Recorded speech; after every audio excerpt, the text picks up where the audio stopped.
Halo Fitness Mania, kali ini kita akan membahas tentang seputar yang berhubungan dengan puasa.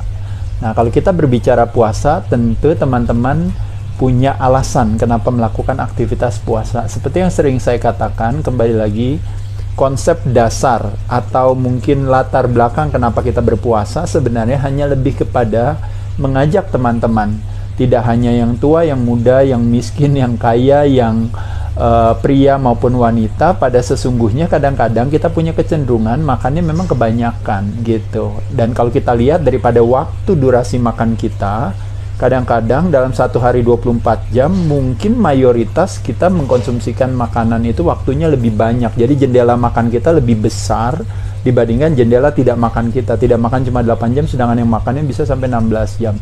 Makanya kenapa ketika kita puasa kita mencoba pelan-pelan secara bertahap merubah jendela tersebut, sehingga jadi waktu makannya kita justru lebih sedikit, sehingga akhirnya kalau waktunya lebih sedikit, tentu otomatis apa yang kita masukkan ke dalam mulut kita juga menjadi lebih sedikit.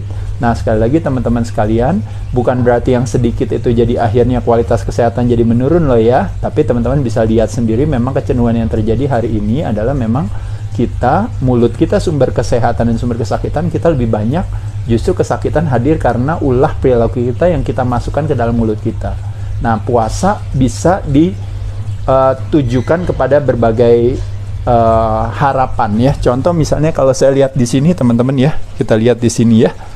Nah, orang ada yang berpuasa ingin menurunkan berat badan ya.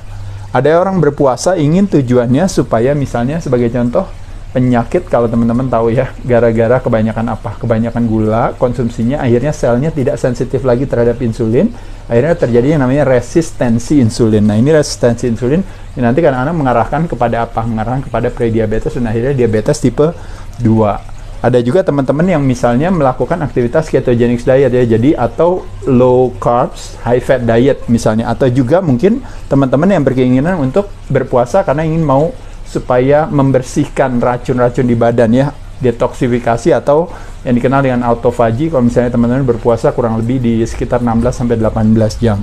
Nah, jadi saya akan jelaskan kepada teman-teman, pada dasarnya sekali lagi kalau kita berbicara yang namanya intermittent fasting atau berpuasa, sekali lagi teman-teman sekalian, yang mesti hati-hatinya di sini adalah waktu kita berpuasa apakah 12 jam, apakah 16 jam ataukah lebih daripada 16 jam tadi. Teman-teman make sure kalau seandainya teman-teman harus minum misalnya, ya kan, karena kan kita boleh minum ya, ini kan nggak dry fasting ya, berbeda dengan mungkin di bulan Ramadan di mana kita berpuasa kan kita nggak boleh semuanya, itu disebut namanya dry fasting, jadi nggak memasukkan apa-apa. Tapi kali ini kalau berbicara IF atau intermittent fasting, kita memungkinkan kita untuk minum, cuma yang menjadi tantangan adalah minuman apa yang memungkinkan kita untuk tetap bisa memanfaatkan puasa itu sehingga badan tetap menggunakan apa? Lemak sebagai sumber tenaga. Harapannya terjadi yang namanya fat adaptive, bukan yang terjadi adalah yang namanya carbo dependent. Kita artinya ketergantungan terhadap karbo. Nah, tujuan daripada puasa mencoba switch metabolisme kita, yaitu adalah dari yang tadinya biasanya kita tergantung sama gula, kita mau menggunakan lemak sebagai sumber tenaga. Yuk kita langsung mulai aja. Ini beberapa data yang saya dapat dari Dr. Stan Edberg tentang beberapa minuman yang nanti hubungannya dengan kalau kita coba mengkonsumsikan itu, nanti teman-teman akhirnya jadi batal puasanya. Bukan berarti minumannya itu nggak boleh dikonsumsikan loh, bukan loh. Tapi maksudnya saya cuma mengatakan selama pada saat kita berpuasa, kalau bisa, kita bisa memilih minuman mana yang masuk. Nanti setelah buka puasa nggak ada masalah, semuanya nggak apa-apa. Ya, paham ya? Jadi jangan salah paham di sini. Oke, lanjut kita lihat di sini. Jadi kalau kita ini semuanya, teman-teman ingat ya, ini tujuannya dari masing-masing ya tadi ya. Kalau tujuannya silahkan aja mau yang mana, teman-teman boleh mengkategorikan diri teman-teman itu ada di kategori yang mana ya. Jadi sekali lagi, kalau kita selama berpuasa gitu ya, selama 12 jam berpuasa, misalnya dari jam 9 malam sampai jam 9 pagi misalnya kalau 12 jam, atau dari jam 9 malam sampai jam 12 siang atau jam 1 siang misalnya kita berpuasa, boleh gak sepanjang di antara 9 sampai jam 1 siang tadi saya minum air misalnya? Jawabannya tuh semua teman-teman lihat, semuanya boleh ya. Jadi aman, itu udah paling aman kalau air ya. Sekali lagi tentu pilihlah jenis air yang baik ya teman-teman. Satu. Kedua, jadi bukan air yang ada kandungannya gula dan sebagainya, bukan ya teman-teman ya. Jadi benar-benar air murni, air mineral dan sebagainya. Ya, oke. Yang kedua, ini kita berbicara teh herbal atau misalnya mungkin kalau di Indonesia jamu. Selama tidak pakai gula, ya. Jadi selama tanpa gula, ya. Jadi berarti semuanya aman, ya. Yang mau turunin berat badan masih bisa berhasil. Yang mau resistensi, yang punya problem dengan diabetes tipe 2, dengan dia puasa, semuanya nggak batal, semuanya lancar, ya. Dan kita mau detoksifikasi tetap berlangsung, tetap berjalan. Lanjut lagi, teman-teman tahu apple cider vinegar kan, teman-teman? Jangan lupa ya, ada video saya tentang cuka apel yang berbicara tentang bagaimana proses badan bisa membreakdown makanan yang teman-teman udah pilih yang bagus. Tapi apa yang terjadi dari mulut kita akhirnya menjadi tisu atau menjadi sel, ya. Itu teman-teman bisa lihat di video saya, teman-teman nanti bisa belajar tentang manfaat daripada apple cider vinegar atau cuka apel. Itu pun juga sama, dikonsumsikan dengan air. Jadi 1 sendok makan cuka apel dikonsumsikan dengan air. Airnya kira-kira 15 sampai 30 ml. Itu airnya cukup, ya. Misalnya ada yang mau pakai es batu atau mau pakai air hangat aja atau mau ditambahin lemon dan sebagainya, silahkan. Tapi kira-kira kalau kita mengkonsumsikan apple cider, bagi yang semuanya boleh. Ingat sekali lagi ya, jadi nggak batal puasanya, ya. Jadi semuanya juga oke, nggak ada masalah. Kecuali kalau apple cidernya dipakai apa? Ada ada honey-nya, ada yang lainnya. Nah itu berarti enggak. Kita maunya apple cidernya yang apa? Yang kalau istilahnya yang organic, unpasteurized, yang organic, yang pasteurized, yang apa lagi ya? Yang with mother, ya with mother, yang alami, yang with mother, ya. Oke. Lanjut lagi adalah teh hijau juga boleh, semuanya boleh. Tapi ini ada catatannya adalah apa? Kalau bisa jangan lebih dari 25 mg. Ini per cup, 8 ons misalnya per cup, ya. Kenapa jangan lebih dari 25 mg? Kenapa? Karena kalau seandainya nanti kafeinnya terlalu tinggi, otomatis nanti ada hubungannya dengan kortisol. Nanti ketika kortisol akhirnya gula darahnya naik dan nanti akhirnya puasanya jadi batal. Paham ya? Jadi teh hijau nggak ada masalah tapi secukupnya. Paham ya? Teh hitam pun juga sama teh hijau tapi secukupnya. Karena ada kandungannya namanya tein gitu ya, atau kayak kafeinnya dari teh itu kalau bisa konsumsinya nggak lebih dari itu, ya.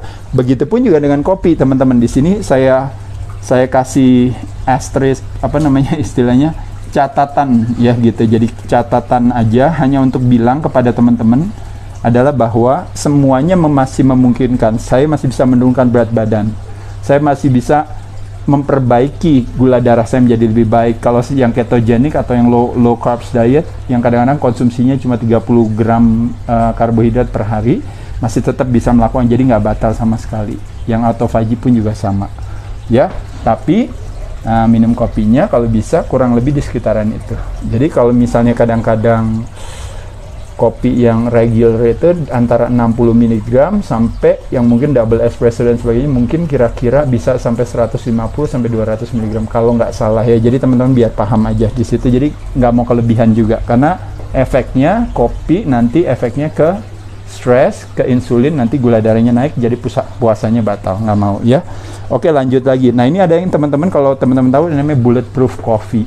Bulletproof coffee itu kalau teman-teman tahu adalah salah satu strategi membuat kita supaya dietnya bisa puasanya bisa lebih lama. Nah, jadi yang dilakukan adalah biasanya kopi ya, sekali lagi sama teman-teman, itu dimasukin butter, mentega, bukan margarin, butter. Lalu dimasukin MCT oil. Jadi butter, MCT oil plus kopi lalu di blend. Kadang-kadang dipakein misalnya Splenda atau apa buat itu. Nah, jadi kayak kopi shake gitu kalau teman-teman tahu. Jadi seolah-olah itu kayak tambahan makanan tapi respon insulin di badan kita itu nggak naik. Kenapa? Karena itu semua cuma yang masuk adalah cuma kopi sama lemak yang baik. Jadi insulinnya nggak naik. Nah, jadi catatannya teman-teman sekalian ingat ya, gula darah naik maka insulin naik. Gula darah naik, insulin hadir. Kalau gula darahnya nggak naik, insulinnya nggak hadir, nah artinya badan akan memakai lemak sebagai sumber tenaga. Jadi ini ngomongnya secara teoretis aja. Ya, jadi nggak boleh salah paham, bukan berarti loh Mas Ade, saya kan tetap makan karbo, nggak apa-apa kok. Buktinya saya juga masih bisa bakar lemak. Betul, saya setuju. Jadi saya cuma berbicara dalam hal soal secara teori kita kan nggak mau batalin puasa, kita berharap menggunakan lemak sebagai sumber tenaga. Jadi proses storing itu adalah ibaratnya bukan proses burning. Nah, sedangkan di sini kita maunya prosesnya burning, kita nggak mau prosesnya storing. Makanya kenapa respon insulinnya harus rendah di sini. Makanya kenapa kita tetap bisa memanfaatkan si puasa tersebut. Teman-teman sekalian, nanti ya, bagi yang nanti nonton ini misalnya lewat dari 15 menit, teman-teman bisa lanjutkan langsung di Dunia Aderai ya. Nah, nanti ya. Tapi sementara di Instagram ini saya akan terus lanjut lagi ya. Nah, jadi tadi kalau bulletproof coffee boleh gak? Boleh semuanya, tapi dengan catatan tidak kebanyakan gitu aja. Karena kalau kebanyakan akhirnya menjadi meal sendiri karena butternya tinggi dan sebagainya, ya otomatis puasanya jadi agak batal. Kenapa? Karena nanti insulinnya pasti hadir. Ya, jadi begitu insulin hadir berarti batal puasa. Maksudnya itu, ya. Lanjut lagi, kalau krim di kopi boleh gak? Nah, ini catatannya cuma di sini aja, ya. 1 atau 2 sendok makan aja misalnya. Itu masih memungkinkan buat semuanya yang mau nurunin berat badan, yang diabetes, ya, yang ketogenic diet, yang pendekatannya itu semua masih boleh, ya. Nah, lalu selanjutnya, kalau susu, misalnya susu yang normal, ya mungkin berarti problemnya sama susu biasanya ada laktosa gitu ya. Nah, kebetulan kalau kita ngomongin, tapi saya low fat loh Mas Ade, misalnya skim milk gitu. Nah, problemnya Mas skim milk itu adalah kandungannya 3,4%-nya itu adalah protein, 5,1%-nya adalah gula. Jadi otomatis pasti puasanya batal. Oh, berarti saya nggak boleh makan skim milk. Kalau nanti udah buka nggak apa-apa. Tapi kalau kita mau menggunakan waktu durasi puasa kita tetap optimal, menggunakan lemak sebagai sumber tenaga dengan harapan kita mengedukasi diri kita untuk fat adapted, maka otomatis skim milk tentu jawabannya tidak. Maksudnya itu ya, bukan skim milk nggak baik ya.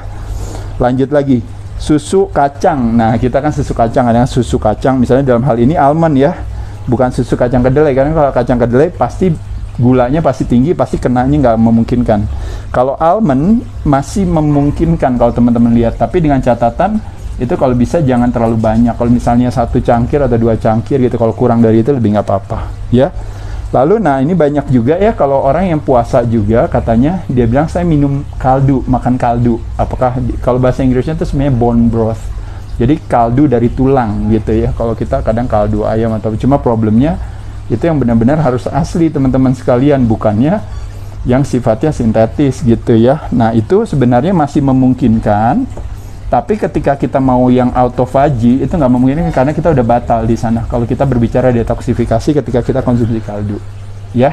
Jadi itu pun juga kalau bisa di bawah daripada kurang lebih 2 mangkok itu tadi. Nah, bagaimana dengan alkohol? Kalau seandainya saya minum wine, kalau seandainya saya misalnya minum bir dan sebagainya, otomatis jawabannya puasanya pasti batal semuanya ya. Bukan berarti gimana-gimana ya, tapi itu hubungannya dengan apa? Kalau teman-teman sekalian konsumsi alkohol berlebihan, nanti hubungannya dengan apa yang disebut dengan namanya alcoholic fatty liver disease. Itu problemnya kenanya di sana. Atau non-alcoholic fatty liver disease yang disebabkan karena misalnya konsumsi gula yang berlebihan ya. Jadi kalau alkohol udah pasti jadi, oh saya minum wine di tengah-tengah saya puasa, itu jadi batal ya. Bukan berarti nggak boleh minum wine, silakan ya. Jus sayur, nah ini pakai catatan teman-teman sekalian ya. Jus sayurnya tidak kebanyakan. Tapi kalau untuk autophagy pasti nggak memungkinkan, dia udah pasti batal. Kenapa? Karena gimana pun juga itu adalah kayak meal yang udah masuk ke badan kita. Jadi kalau autophagy itu benar-benar kepengen terjadinya itu adalah kalau self cleaning itu atau detoksifikasi terjadi ketika memang kita nggak masukin makanan di sana ya. Nah, biasanya kadang-kadang jus sayur, belum kalau sayurnya ternyata dimasukin ke buah. Nah, teman-teman lihat di sini buah. Berarti buah ini jawabannya semuanya no ya teman-teman ya. Kenapa? Karena contohnya misalnya jus jeruk itu 8% itu gula, apel 10%-nya gula. Jadi kalau masukin jus jeruk gabung sama sayur, kadang-kadang kita mengkombinasikan sedikit di sana. Nah, otomatis nggak memungkinkan. Jadi minum jusnya adalah mungkin nanti setelah pas bukanya, ya, bukan di antara pada saat waktu kita puasa. Lalu lanjut lagi, kalau air kelapa juga sama juga. Kalau air kelapa masalahnya problemnya gulanya tinggi. Jadi nggak memungkinkan. Kalau sekedar buat refreshing santai, mungkin abis kita latihan, kita ini ya kita mau minum, ya nggak apa-apa. Tapi pada saat buat puasanya pasti jadi hitungannya jadi batal. Ya, jadi metabolic switch-nya tidak terjadi. Lanjut lagi, yang nomor 16 yaitu adalah Kalau kita ngomongin soda, kita ngomongin soft drinks ya teman-teman tahu ya, dengan berbagai merek banyak lah.